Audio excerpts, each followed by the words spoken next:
Hello दोस्तों, top circle coaching में आपका स्वागत है। आज जो है हम लोग बात करेंगे जो है साइंस में जो है ऊर्जा के बारे में। तो ऊर्जा के बारे में बहुत इंपॉर्टेंट फैक्ट है ये, और यहाँ से तक क्वेश्चन पूछे जाते हैं। और आपको बता दें कि जितने भी एग्जाम होने वाले हैं, चाहे वो ग्रुप डी का हो, चाहे वो जो है एनडीए का हो, अदर एग्जाम जितने लेखपाल वगैरह के होने वाले हैं, उनके लिए बहुत ही इंपॉर्टेंट वीडियो होने वाला है। तो चलिए हम देरी न करते हुए जो है शुरू करते हैं। तो यहाँ हम ऊर्जा के बारे में आपको बताएंगे। ऊर्जा जिसे हम एनर्जी बोलते हैं,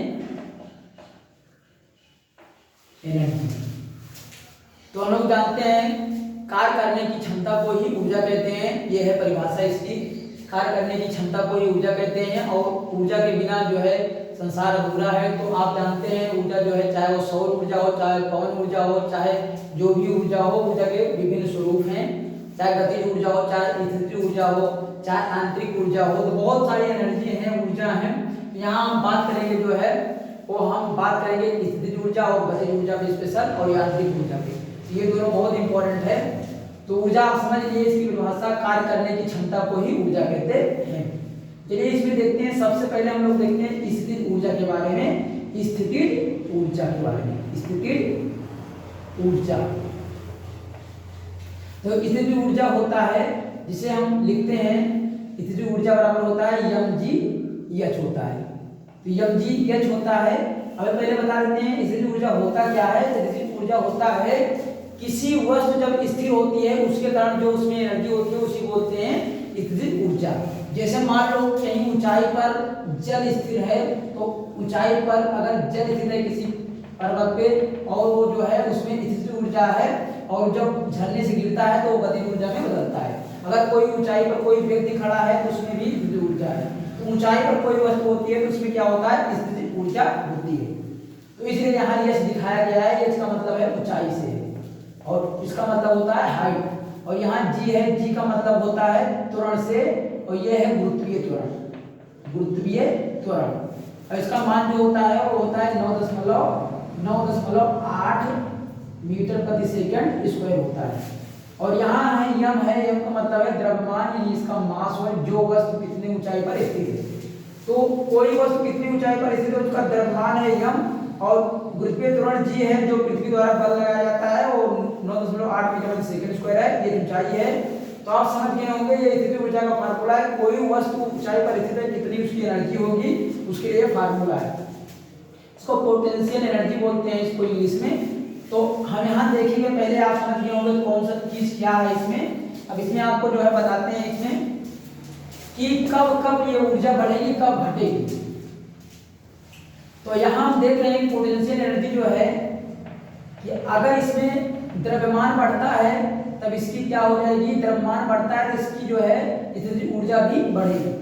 अगर इसमें गुरुत्वीय त्वरण आपका स्थिर रहेगा, अगर इसमें हम ये ऊंचाई इसमें जो है बढ़ेगी, तो इसमें जो है ऊंचाई अगर बढ़ेगी तो जो है स्थितिज ऊर्जा जो है बढ़ेगी, आप देख रहे हैं इसमें।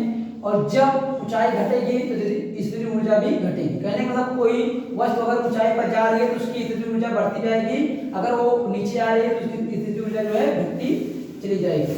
इस तरीके से जो है ऊंचाई कम होने पर इसमें परिवर्तन, और ऊंचाई बढ़ने पर भी परिवर्तन हो रहा है। अब यहाँ हम आपको बताएंगे किस तरीके से न्यूमेरिकल क्वेश्चन पूछे जाते हैं। अगर मान लिया जाए कोई जो 10 किलोग्राम की वस्तु है और वो 10 मीटर ऊंचाई पर स्थित है, तो उसकी जो है जो ऊर्जा हो जाएगी स्थितिज ऊर्जा, उसको हम लोग निकाल लेंगे यहाँ से। तो इसे 10 लिख लेंगे यहाँ, और यहाँ जी के स्थान पर हम लोग 9.8 लिखते हैं। अगर सुविधा के लिए लिखते हैं तो 10 मान लिया जाता है, इसलिए हम 10 मान के लगा रहे हैं। और यहाँ जो है 10 मीटर ऊंचाई है, तो इस तरीके से हमने इसको देख लिया। 1000 जो है इसमें जूल आ गया। और आप बता दें जूल जो है ये चाहे गतिज ऊर्जा हो चाहे स्थितिज ऊर्जा, सभी की जो है मात्रा का, और ये कार्य का भी जो है मात्रा का। तो आप देख रहे हैं कि आप इस तरीके से बता सकते हैं। चलिए यहाँ से और इसी तरीके से क्वेश्चन और बताते हैं। जैसे मान लीजिए इसमें आपको दे दिया गया स्थितिज ऊर्जा जो है 500, आपको दे दिया गया 500 जो है इसमें जूल है। और अगर आपको दे दिया गया कि 10 किलोग्राम की वस्तु है, और आपसे पूछ लिया गया, और इसको हम 10 मान लेते हैं गुरुत्वीय त्वरण को सुविधा के लिए। आपसे पूछ लेगा कितनी ऊंचाई पर वस्तु स्थित है, तो आप यहाँ से क्या करेंगे, आप डायरेक्ट काट सकते हैं या तो नीचे लाकर तो काटिए इसको। तो 10 को आप नीचे ले जाएंगे और इस तरीके से आपका एच का मान ज्ञात हो जाएगा। आप 10 से काट देंगे इसको जो है तो आपका 5 आ जाएगा, यानी ऊंचाई हमारी कितनी आ गई, 5 मीटर। तो आप देख रहे हैं यहाँ की हमें जो है ऊंचाई भी मिल गई। तो इसमें से अगर कोई इसमें से जो है अगर इसमें 2-3 चीज दिया गया है तो आप एक चीज इसमें जो है एक राशि निकाल सकते हैं इसमें से, और आसानी से ये आप चीज निकल सकता है। तो आप समझ गए होंगे स्थितिज ऊर्जा पर किस तरीके से प्रश्न पूछे जाते हैं। और अब इसके बाद हम आपको बताएंगे गतिज ऊर्जा के बारे में। अब इसमें कुछ चीज होते हैं ऐसे स्थितिज ऊर्जा के बारे में बता देते हैं, पूछते हैं किसमें स्थितिज ऊर्जा है। तो आपसे पूछते हैं तीर कमान में कौन सी एनर्जी होती है। तीर कमान का मतलब है धनुष बाण जो होता है उसमें स्थितिज ऊर्जा होती है जब उसे खींचा गया होता है तब। अगर पूछा जाता है कि उठाए हुए हथौड़े में कौन सी एनर्जी होती है तो उसमें भी स्थितिज ऊर्जा होती है। कोई भी वस्तु अगर ऊंचाई पर स्थित है, चाहे पानी हो, चाहे वो कोई पहाड़ का कोई टुकड़ा हो या कोई पत्थर हो, उसमें सब में स्थितिज ऊर्जा होती है। अब इस तरीके से इसमें क्वेश्चन पूछ रहा था। कोई स्प्रिंग है, स्प्रिंग में भी स्थितिज ऊर्जा होती है। ये हम लोग देखते हैं गतिज ऊर्जा। तो गतिज ऊर्जा जो होता है, गतिज ऊर्जा किसी पिंड में, किसी पदार्थ में गति के कारण जो उसकी एनर्जी होती है वो गतिज ऊर्जा होती है। इसे हम दिखाते हैं जो है काइनेटिक एनर्जी से प्रदर्शित करते हैं। तो ये होता है हाफ mv²। यहाँ जो है ये गतिज ऊर्जा, और इधर देखेंगे जो यम है ये है वस्तु का द्रव्यमान है, और इसमें जो b है वस्तु का वेग। तो चलिए आप समझ गए होंगे इसमें जो है। अब इसमें हम देखते हैं कि किस तरीके से न्यूमेरिकल क्वेश्चन पूछे जाते हैं। तो चलिए इसमें अगर दे दिया जाए कि एक वस्तु का जो द्रव्यमान है वो है 50 किलोग्राम, और इसमें आपको अगर दे दिया जाए तो वेग है उसका मान लो इसको जो है 10 मीटर प्रति सेकंड है, और तो आपको पूछा गया है इसमें जो है काइनेटिक एनर्जी गतिज ऊर्जा कितनी हो जाएगी। तो आप यहाँ निकाल सकते हैं, आप 2 से भाग देंगे इसको तो ये हो जाएगा आपका आ जाएगा 25, और आप 25 लिखेंगे, 10 को 2 बार गुणा करेंगे 100 आ जाएगा, 100 हो जाएगा, और इस तरीके से आप इसको कर लेंगे तो ये आ जाएगा 2500 जूल। तो आपकी काइनेटिक ऊर्जा, गतिज ऊर्जा का मान आपका आ गया। तो इस तरीके से आप गतिज ऊर्जा का मान बता सकते हैं। हाँ, अगर किलोग्राम ग्राम वगैरह में दिया गया है तो आप उसको पहले चेंज करके किलोग्राम में लाना है। अगर मान लो वेग उसका किलोमीटर घंटा में दिया गया है, उसको पहले मीटर प्रति सेकंड में बदलना है। इस तरीके से अगर आप जानते रहिए, अगर इसमें दिया गया है कोई अन्य मात्रा में, उसको पहले चेंज करना है तभी रखना है, ये तो उत्तर नहीं आएगा। अब इसी तरीके से आप देख लिए होंगे किस तरीके से क्वेश्चन है। अब चलिए इसमें दूसरा क्वेश्चन इसी तरीके से बताते हैं। अगर मान लो यहाँ आपसे पूछ लिया जाए कि गतिज ऊर्जा जो है, मान लो आपसे जो है ये 1000 है गतिज ऊर्जा, आपसे पूछा गया कि जो है इसका आपको बताना है जो है द्रव्यमान, और इसमें आपको वेग दे दिया गया है 2 मीटर प्रति सेकंड दे दिया गया है, और 2 इसको स्क्वायर कर देंगे, और यहाँ निकाल देंगे मान जो है ये हो गया 1000, और 2 को ले आएंगे यहाँ ऊपर पूरा करके, 2 यहाँ चला आएगा, और ये 2 गुना 4 हो जाएगा, तो 4 को नीचे ले आएंगे, यहाँ का मान हमारा आ जाएगा 2 गुना 4 हो जाएगा, 2 से काट देंगे इसको, 5 10 हो जाएगा, यानी 500 हो जाएगा। ये का मान हमारा आएगा 500 किलोग्राम। तो इस तरीके से हमने द्रव्यमान का मान भी निकाल दिया।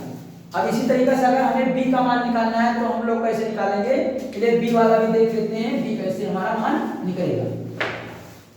तो अगर मान लीजिए गतिज ऊर्जा है ये जो है 200, मान लो इसको किलो, इसको मान लेते हैं 100, 200 मान लेते हैं, तो 200 इसका मान लेते हैं 200 जूल है, और इसको हम द्रव्यमान मान लेते हैं, इसको जो है 1 किलोग्राम है, और हमें वेग निकालना है कि वेग कितना है इसका।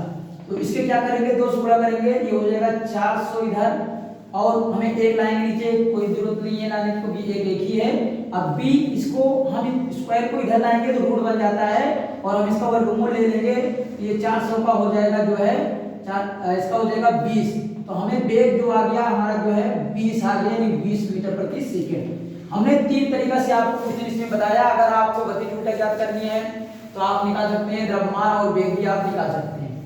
तो इस तरीके से इसमें क्वेश्चन आता है, और आप इसमें समझ सकते हैं। तो मैंने इसमें जो है 3 चीजें बताया, जो है ऊर्जा किसे कहते हैं, और इसमें मैंने बताया कि ऊर्जा का मात्रक जो होता है जूल होता है, और ऊर्जा इसी तरीके से कार्य का मात्रक भी जूल होता है। और गतिज ऊर्जा और स्थितिज ऊर्जा की मात्रक क्या होता है, जूल होता है। यहाँ आपको बता दें, पूछा जाता है किस किस चीजों में गतिज ऊर्जा होती है, तो आपको बता दें जैसे कोई पिंड गतिमान होगा उसमें गतिज ऊर्जा होगी, चाहे वो वाहन हो, चाहे वो उड़ता हुआ चिड़िया हो, चाहे वो चलती हुई ट्रेन हो, चाहे जो चीजें हो, जितनी भी चीजें गतिमान है उसमें गतिज ऊर्जा होती है। तो इस तरीके से आपको इसमें बता देते हैं, अगर आप गतिज ऊर्जा और स्थितिज ऊर्जा को जोड़ लेते हैं तो उसी को बोलते हैं यांत्रिक ऊर्जा। तो आप अगर पोटेंशियल एनर्जी और आप गतिज ऊर्जा काइनेटिक एनर्जी को जोड़ लेते हैं तो इसे बोलते हैं बराबर यांत्रिक ऊर्जा। ये अहम पार्ट है यांत्रिक ऊर्जा। यांत्रिक ऊर्जा का मतलब है किसी यंत्र द्वारा प्राप्त ऊर्जा। तो आशा करते हैं दोस्तों आपको वीडियो अच्छा लगा होगा। अगर आपको वीडियो अच्छा लगा हो तो आप हमारे चैनल को सब्सक्राइब करिए और बेल आइकन को प्रेस करिए और अधिक से अधिक लोगों तक शेयर करिए, जिससे हम आप तक अच्छे अच्छे वीडियो पहुंचा सकें। आपको बहुत बहुत धन्यवाद।